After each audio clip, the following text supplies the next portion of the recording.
Hi everyone. In this video, I'm going to show you how to install or enable Windows Copilot in Windows 11.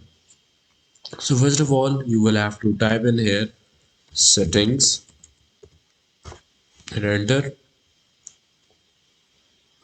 Now from there, you will have to click on Windows Update right here, and you will have to make sure that you're up to date, and if you have any updates, you will have to download them.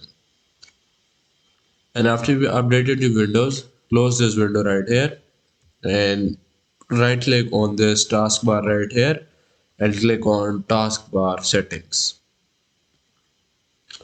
Now in here you can see Copilot preview and you will have to just enable it and Copilot will be enabled on your PC. Just close it out. Now after you have enabled Copilot, click on the search bar right here and you will see Copilot on the top right corner right here. Just click on Ask Copilot. And in here you can ask it anything. For example, I'm just gonna go for, let's start with hi, enter,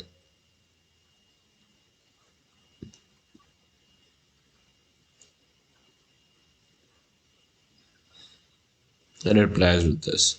So you can chat with it like you chat with other bots, and that's how you enable Copilot in your Windows 11. So that's pretty much it, and that's how you can install or enable Copilot in your PC. Hope you guys liked it. Thanks for watching. Bye.